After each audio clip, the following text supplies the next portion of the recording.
undernourished, insecure because your body doesn't look the same as when we first met, constantly pouring out what little energy you have. What does the gospel look like as a mother?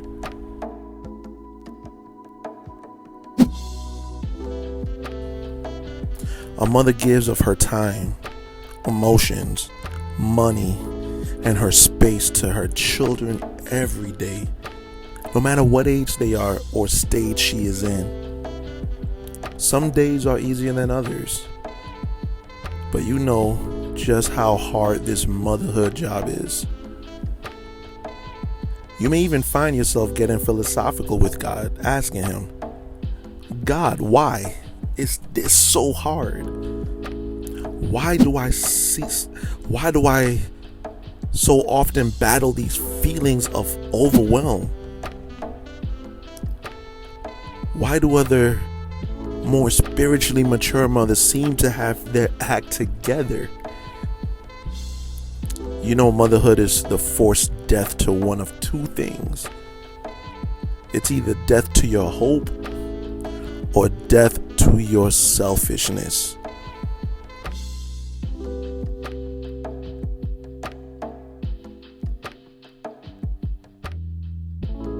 Each disobedience, each inconvenience, and each stained shirt that you constantly spill on can really make a girl lose hope.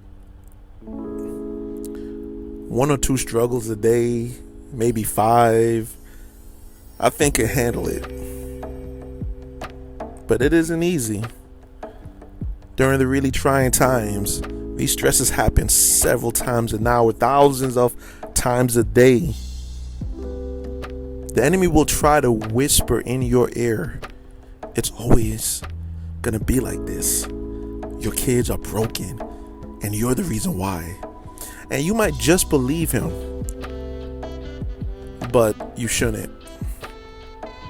The enemy has a plan to keep you in the pits. You see, Satan wants your hope to die because he knows what a Christian with the godly hope that is provided to us on the cross is a Christian of power, a Christian with confidence, a Christian with perseverance. Remember, our hope is in Jesus. The mother I'm speaking to, your hope is built on nothing less than Jesus, his blood, and righteousness.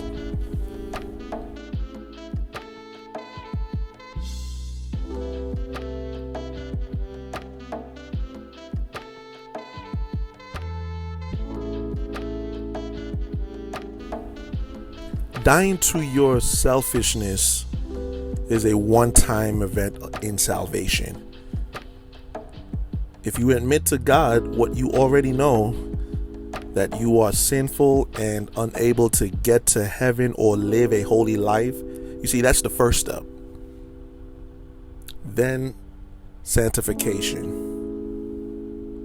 That's a lifelong process, and it's painful.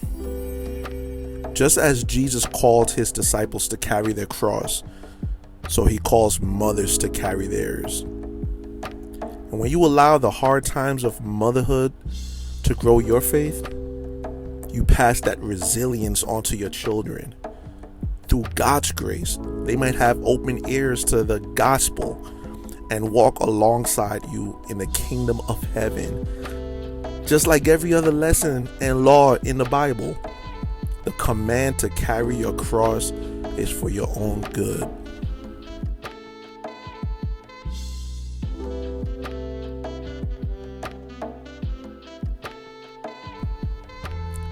When you mother for Christ, nurturing the physical and spiritual needs of your children turns an inconvenience into an opportunity to die to self. Every time you die to self, you become more like Christ. Every time you die to self, you gain an inheritance in eternal glory. Mother, when you follow Jesus, you follow in Christ's footsteps, in his constant death to self and glorification of the Father.